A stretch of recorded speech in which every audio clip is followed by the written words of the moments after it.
you dare be sour. Clap for your world famous two-time champs and feel the power. It's a new day. Yes, it is. You know what's interesting? It's interesting to me that media people feel like they're gatekeepers, but oftentimes don't even understand the words that are coming out of their mouth. That's interesting to me. Is that they lecture and condemn and have a lot of opinions, but oftentimes they don't follow their own rules. And, I was thinking about this because they're on the wrong side of history with the Lynn Jones situation. Now, to some of their credit, they realized they were on the wrong side of history, thought about it, saw what actually happened, got some context, and came around to the right side of history. Others have doubled, tripled, quadrupled down on their stance on this. Others have tried to just act like they never said anything and hope that people would forget about it. But when you're on the wrong side of history, it's okay to say, I made a mistake. It's okay to listen to other people. And don't get me wrong, I'm a big proponent of having your own opinion. And it doesn't matter what other people say. If that's your opinion, say it with your chest. But I'm also a proponent of listening. And if someone keeps telling you something over and over and over again, you might just want to take a step back and look in the mirror and really assess if what you're doing is the right thing. But media people have egos like athletes. All media people are like wide receivers. They all have egos like athletes. So they can't just admit, I was wrong. Now that I've thought it through, I was wrong. I can see why people think of us in this particular way. I can understand now why. And it was one word that was really grinding my gears. It was really grinding my gears because we're journalists, we're media. We're supposed to be good with our words. But one word was grinding my gears. And the word that people tried to use in media, even if they were trying to say what happened wasn't a big deal, the word that they kept using was inappropriate. It was inappropriate. There's a time and there's a place. It was inappropriate. And the reason that grinds my gears is because it was being used in the wrong context. See, inappropriate is doing something that often makes other people uncomfortable. Is disrespectful, harmful. That's when something is inappropriate.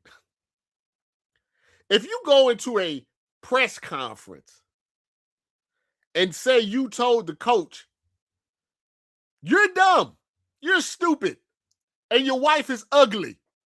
That's inappropriate. Your kids got big heads. That's inappropriate. Rarely, if ever, uplifting someone is inappropriate. If uplifting someone makes you feel some sort of way, that's a you problem. Because uplifting in any circumstances is not inappropriate.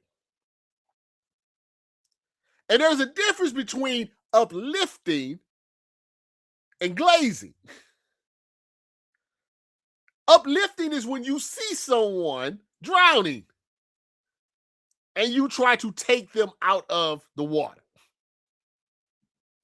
See, I think they are confusing fandom with uplifting, probably because they've never uplifted anybody.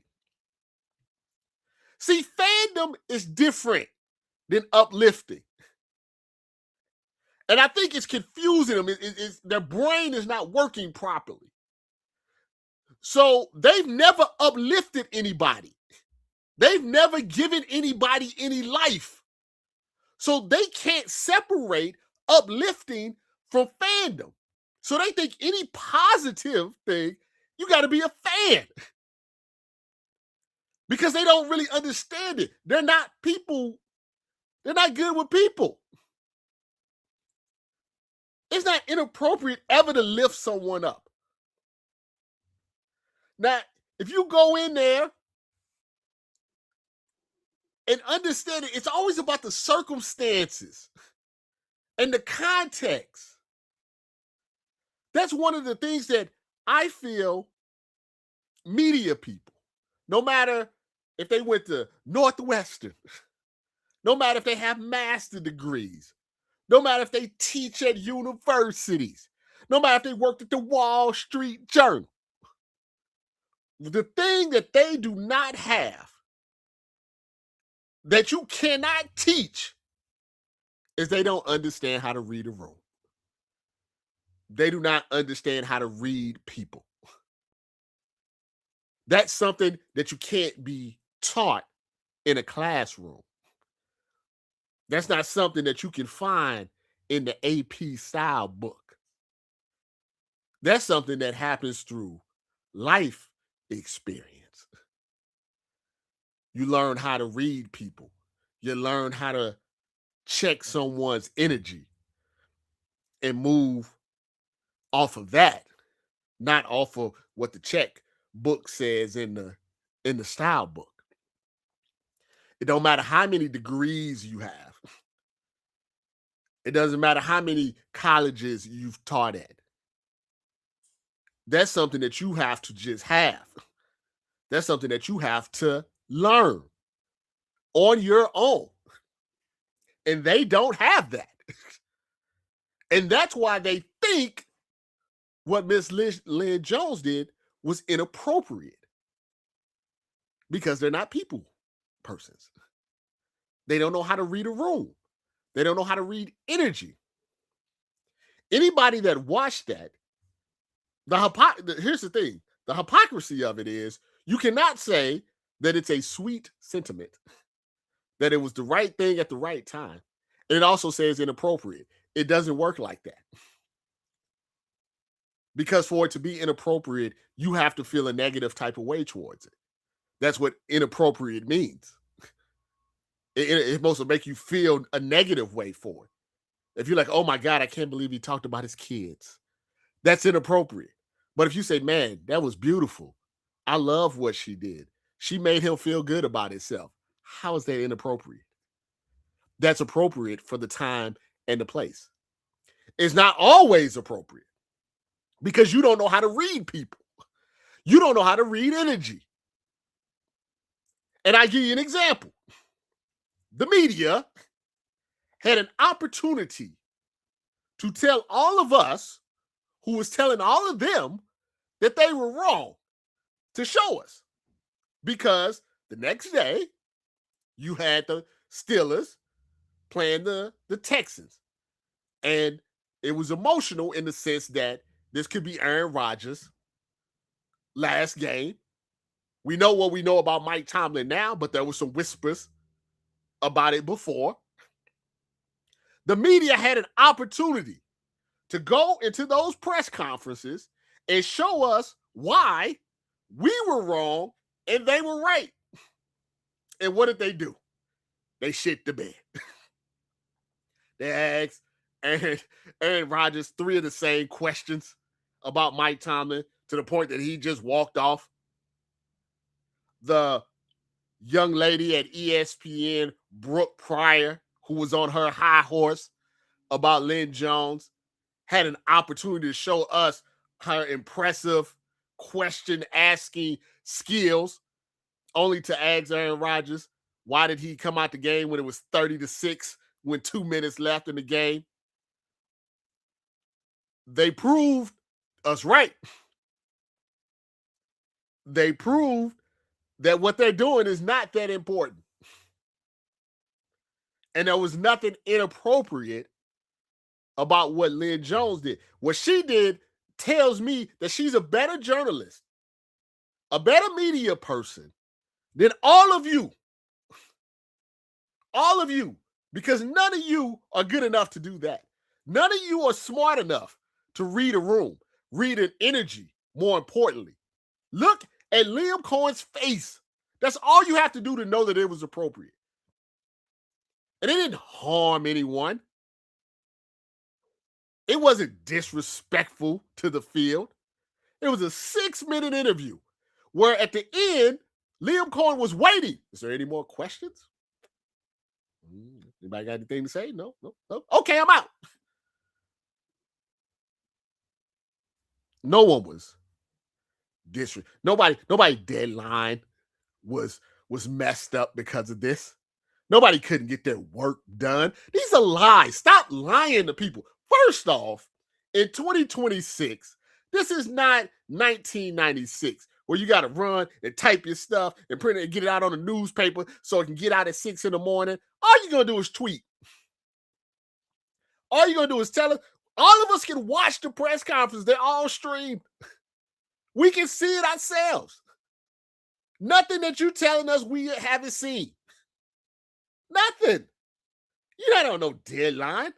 I read the deadline article from Brooke Pryor about the game. I learned absolutely nothing I hadn't already saw on Twitter. What I didn't see was her question to Aaron Rodgers about why he was out the game when it was 30-6. That didn't make it into her article. That didn't make it into her article. I wonder why. I didn't see any of the stuff about him walking out because they were asking dumbass questions. None of that made it into the article. Because see, you can make an article however you want it to look. But we saw the press conference. We saw the questions. We know they were bad. I told a story about being at the NBA Finals one year. And the ESPN broadcasts the NBA Finals.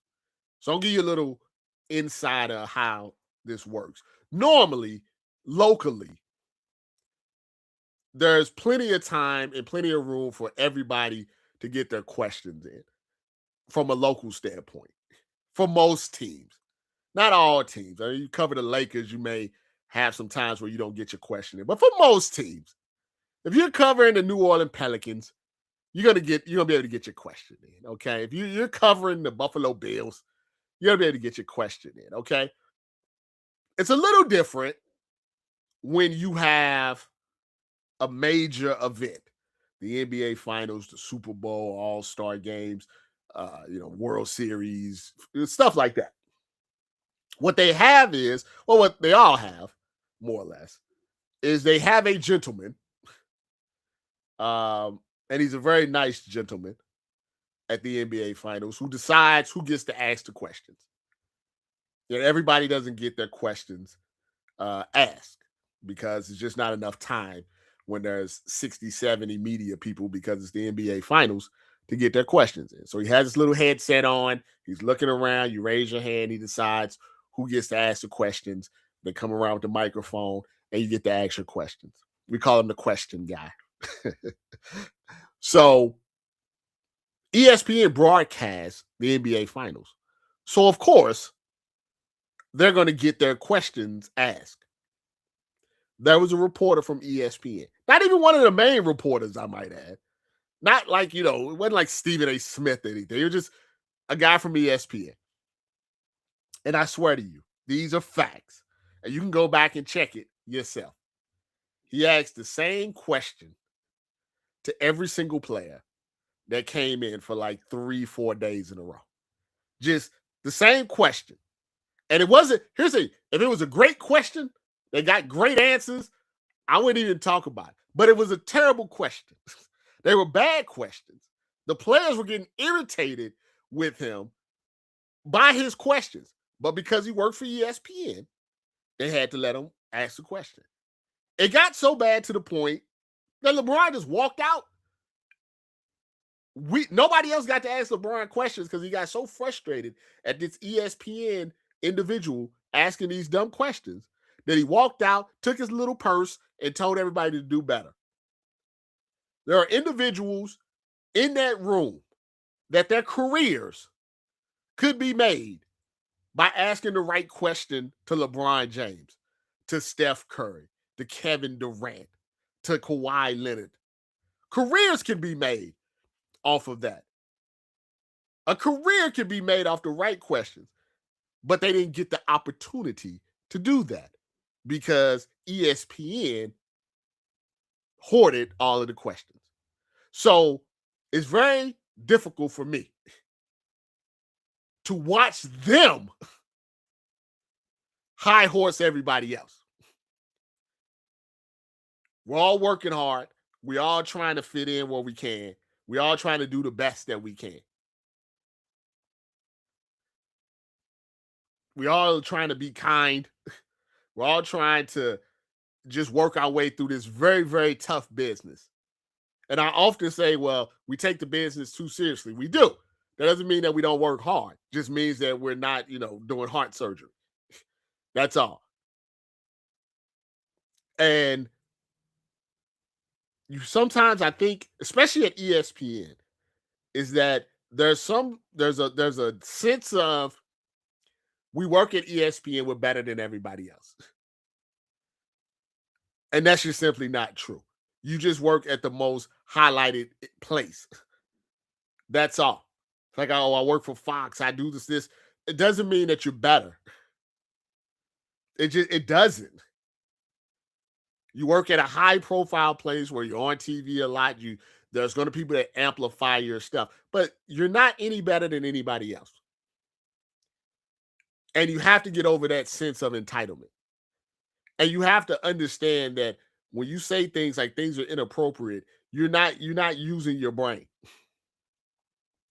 You're using words, but the words don't really matter because you're not using them in the right context. Somebody said to me, what did they say? They said, what if I went in there and gave Mike Tomlin some uplifting message? And I was like, listen, you're not understanding, and this is what makes me frustrated. Miss Jones did not have, this is not the WWE, okay? Miss Jones did not have a plan. She was not trying to go viral. I don't think she even thought about what she was going to say until she said it because it was reactionary. And I guess that's one of the problems with mainstream media. Everything, well, not just mainstream media, but society as a whole. Everything is performative. We can't even go to Target anymore without somebody setting up a tripod. We can't just drink water without the camera there. Everything is performative now. Nobody just does. Nobody just I've never had a script. I mean, I've done stuff where they've given me a script. But what I'm saying is, I don't write things down. I don't be like, ooh, I gotta make sure I say this. Let me say this line right here. I've never been like that. And maybe I'm just me. Maybe I'm just a dinosaur. And I've always said my brain works a little different than other people's. I don't have writer's block. I can articulate what I'm trying to say. I don't need a teleprompter. You give me the topic, I go. And I've always been like that. I've always written like that. I always take it back. I believe it was because, well, I think inherently I had something in me, but also I believe it's because I started off as a rapper. I really do. And you have to, your pen and the way that you think about things and the way that you put things together and having the freestyling at 15, 16, 17 years old on the corners, I think that puts something in where your brain, you train your brain to just be able to spit out stuff without having to, write it down. But everything now is everything. I feel like when people tweet, they think about it for a long time. This is how I'm gonna say it. This is what I'm gonna do with it. Oh, I gotta take a picture. I gotta do it at this angle. I gotta do it at this. It's everything is performative, and it's seeped into media, and that part has become WWE, which is probably why when someone is just reacting normally, like a human, it breaks their brain. They can't fathom the fact that it just happened. It was a moment. It had to be planned. It had to be fandom. It had to be this. It had to be that. It had to be inappropriate. They can't fathom that sometimes you just do things how you feel. And it works. They can't fathom it. They literally cannot fathom it. They sit back and they try to tell you what you should do, how you should feel, how you should handle stuff. It's embarrassing. It's sickening. It's sickening. You write fantasy football, for God's sake, and you high horsing. The first word in fantasy football is fantasy. But you're telling somebody that's interviewed the president of the United States they're an embarrassment to journalism for 35 seconds of making a man smile? Is this where we're at? Is this where we're at?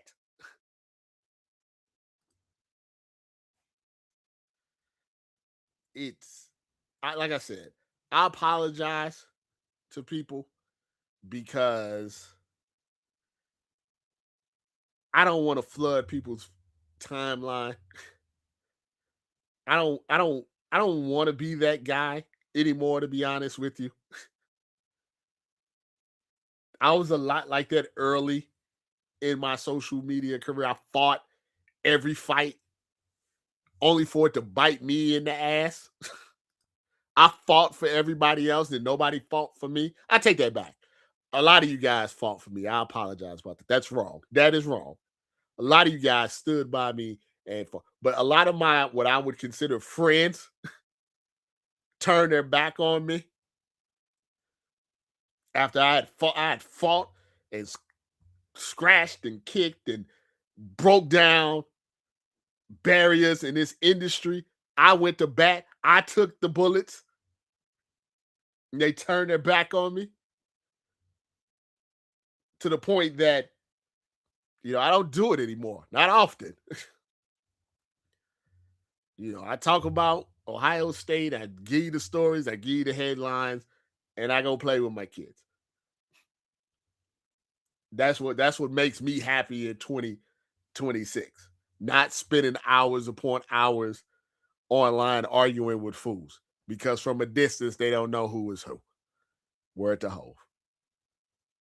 So I apologize for that. I didn't mean to have your timelines all thing going back and forth with a bunch of idiots all day, all night, just spending time that could be beautiful day outside, doing something I can playing, talking to my kids, watching TV, working on my books. It's a lot of other more important things to do. So I apologize for that. And this is probably going to be the last time that I speak about it until they do something else stupid again. then I'm going to speak about it probably again. But for now, that's the final word. I wanted to talk about Kai Cenat, the streamer, the streamer. Um, that's a new era. I'm not as familiar with that. I like to see black kids making a lot of money, uh, making some generational wealth. Yeah, I like him. I like what's the other kid? I show speed. He seems like a good kid. I don't like some of the white racist guys that are making all the money, but every era has a different way to do it. I came up doing it through the website. I was one of the first. These kids are some of the first to do it in their era. Um, I don't know what I was doing, but I saw somebody. I guess he wants to transition, which is fine. He doesn't want to just do streaming all his life. He wants to do, I guess, fashion or something like that. And that's wonderful. But I saw someone post something, and he's trying to. He said something very interesting to me. He's famous. Like, he's really, really famous. And when you're really, really famous, you get put in certain situations around other famous people and other important people. And he said that, sometimes he was in these conversations, didn't understand what was being said. And also, maybe more importantly, he couldn't articulate how he felt about certain things that he was doing and wanting to do. And so he wanted to read more. And he's reading a book, and there's a couple of words that he doesn't understand in the book. I think it was spontaneity and dichotomy, and he looks them up to see how to pronounce them, how to enunciate them, and what the definitions are. And people were laughing at him, and I thought that was so sad, mainly because this is not even a black thing. This is a United States of America thing. Is we're not smart. Like a lot of people can't read.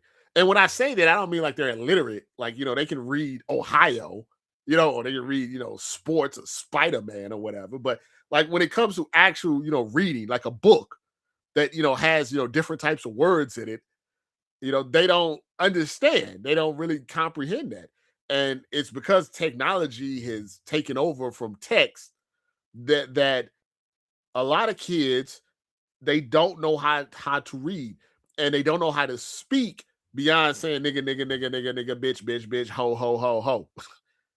So even if they do get successful, they get to a situation where you got to talk in a boardroom, you got to put together. They can't do it. I mean, when I was younger, I would read. My mom worked at City Hall.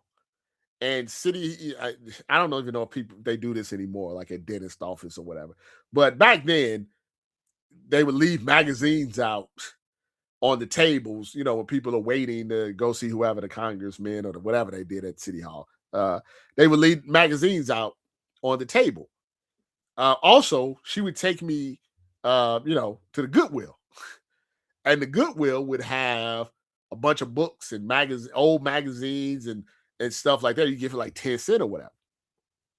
And so she would either bring the old, I was always into sports. So she'd bring like the old sporting news, old Sports Illustrated, sometimes the newspaper USA Today, or I get it from the Goodwill or whatever.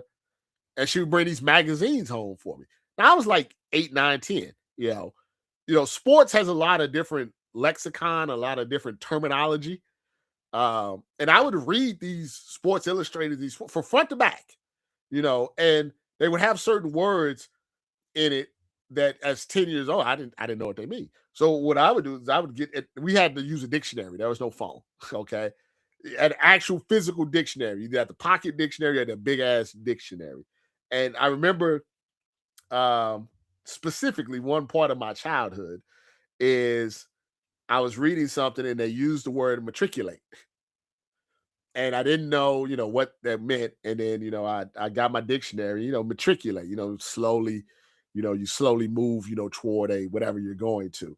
you matriculate down the field. You just, take little steps or whatever. It's that's what the word meant. And I remember I went to class one day and they asked me some sort of question. And, I said something, to the effect that, oh, they got to matriculate, down the field. And I remember because I went to a Catholic school, it was a priest that was that was the teacher. He looked at me like I had 5 heads. What the hell is, these are all black school too. So I'm in 6th grade or whatever. The hell is he talking about matriculate? But that's how you learn. And it doesn't matter if you're 10, 20, 30. I read books now. Sometimes I read those like military spy books, Mitch Rapp or whatever. What's the guy that got, I think he's the MAGA guy, Jack Carr. And they have a lot of military terminology. I don't know what that stuff means. I'll be honest with you. I learned about, it's so weird. I learned about like how the United States deals with like the Middle East and stuff, almost specifically from these Mitch Rapp books that I read, because he worked for the CIA and stuff, and most of the books were like in Afghanistan and all these countries and stuff. And there's so much information in there. And I would find myself like, say, okay, well, he's in this part. What part of the country is in Afghanistan? What he's talking about the rebels here. What are these rebels? And, I would look it up. Oh, this is a part of this. Oh, this was part of a CIA, and it was this unit. And what is that? What is that part of the CIA does? And what is this part of the CIA does? Oh, what's part of this military? That's how you learn. You learn through observation and reading and different words and other stuff. And then you put that in your bank. Your mind is your bank. And then there are times where you need to say stuff and you can express yourself. I don't have a lot of talents, right? I'm going to call AAA. I mean, I could change a tire, but I'm still going to call AAA. All right. When stuff breaks in the house, you should see the way my wife looks at me. I'm like, I can do it. Yeah, okay. So I don't have a lot of talent. My talent is the fact that I can express myself very well in print and on air and video, on radio, podcast, whatever it may be. I can talk. The words flow freely. It's just the gift that I have.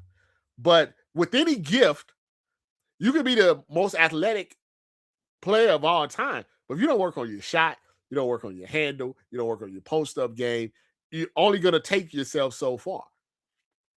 So when I realized, well, my gift is words and articulation and things of that nature, I wanted to feed my gift.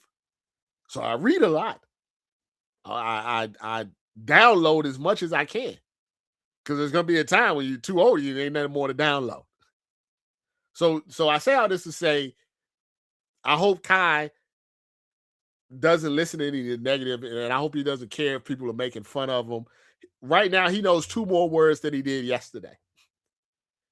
And he know 2 more words or 50 more words or whatever it may be. Yes. And I know he's in his 20s, right? And when he's 30 and he's already made millions, and when he's a billionaire and he's walking into that boardroom and he says, hey, look, we got a dichotomy here. You see what I'm saying? Say, hey, man, look, we got to use some spontaneity here. Got to get moving. We got to matriculate. He's going to understand that. And that's okay. More people should read. More people. I just really, like I said, read. When my book comes out, read it. Read it. I need to become a bestseller, not because of the money, even though the money would be great. I need to become a bestseller so I can become a voice. So I can become a different type of voice. I already got the voice in the sports world.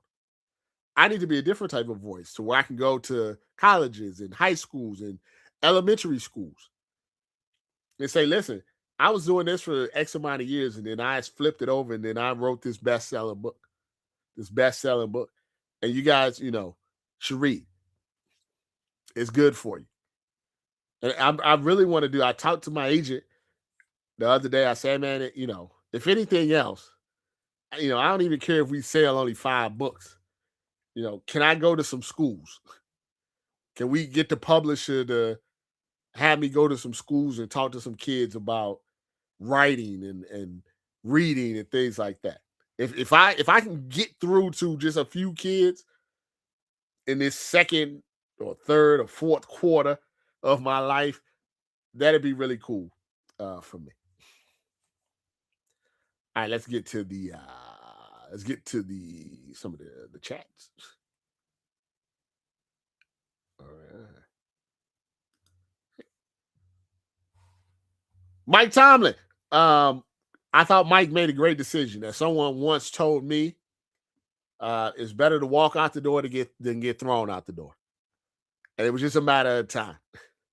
It's a matter of time. And I was talking on my TV show today about how in this social media era, it's going to be very hard to have coaches last 20 years like in the past. Even Andy Reid, I feel like if he has a couple of more bad years, I'll be like, we need to get somebody in there fresh for Patrick Mahomes. It's just difficult.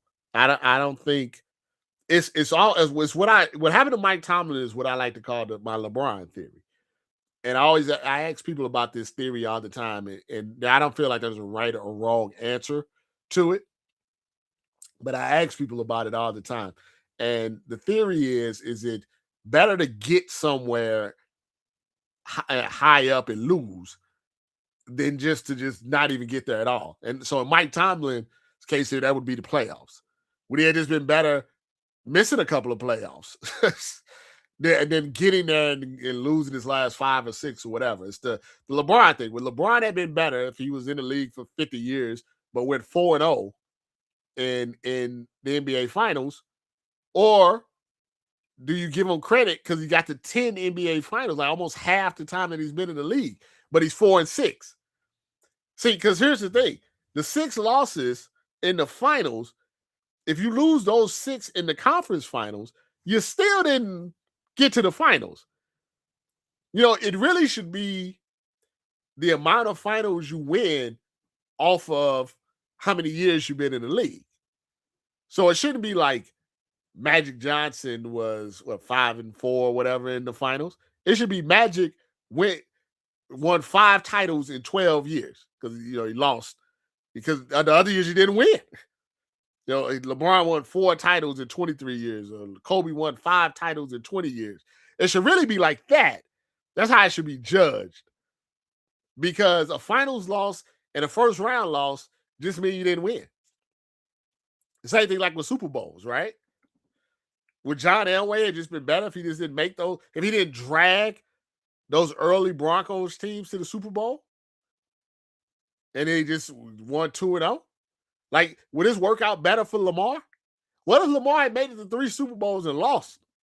Would this work out better for Josh Allen? You know what I'm saying? What if Lamar and Josh Allen both won 1 Super Bowl? And that's just the only one they ever went to. Don't forget, people still criticize Jalen Hurts for losing the Super Bowl where he was the best player in it. Good. It was Mike T. I think he made a good thing. Thank you so much. Thank you so much. Seems everyone throws the conflict of interest words. All of them. Yeah, everything's a conflict. Everything's a conflict of interest. Everything's a conflict of interest. I like Drewski. Listen, you can only be who you are, right? And who gives a hell what anybody else is thinking, right? You might think you're funnier. He's a comedian. So I think with comedians, you can think they're funny or they're not. Love the mega church skit. Good for him. Find a lane and run with it. It's the most important. That's one of the most important things you can find.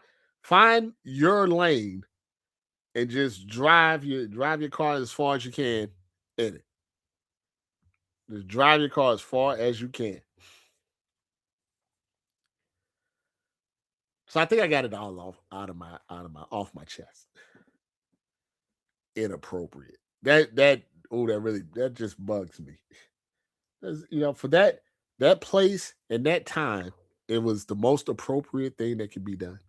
And here's the thing: if she didn't do it, nobody would have ever thought about that Jacksonville Jaguars 6-minute press conference ever, where a couple of people asked him why he didn't run the ball, and one asked him how much he loves Josh Allen. It would just never be. I love it. I love it for her. Her name is going to be out there forever now. She's put in 30 years of work. She deserves it. I love it for the Jacksonville Free Press because there's not a lot of black outlets anymore. Definitely not a lot of black papers out there anymore. I'm happy for that. I'm happy that she's doing all these interviews. I saw TMZ today. They show the local stuff, the athletic talk to. I'm glad. And I know I'm wrong, but I hope that media now takes a step back and say, well, what are we doing wrong that everybody turned on us? Like, what are we doing wrong? Why, and I know the whole thing about in this piece, not in this business to be liked. Well, nobody like a lot of people don't like me. I get that part. Our job is to give opinions, and everybody's not gonna like the opinions that we get. But as I always say, if someone asks somebody, if you went up to somebody that knows me personally, and you ask, hey, what about Rob? And 99% of the time, it's good dude. I mean, that's all you can hope for. That's all you can hope for. So it's not about being liked. It's about not being an asshole all the time. It's not about being a jerk. It's not about being entitled, being miserable, being bitter. It's about uplifting and being happy. But then you look at some of their profile pictures and you understand. You understand. Maybe, hey, listen, so I can understand maybe why some of these people are miserable. Maybe I can. You look at the picture and you're like, okay, I get it. Hopefully you find some joy and some happiness in your life at some point. You guys have a great rest of your Wednesday. I'll be back on Friday, Road Talk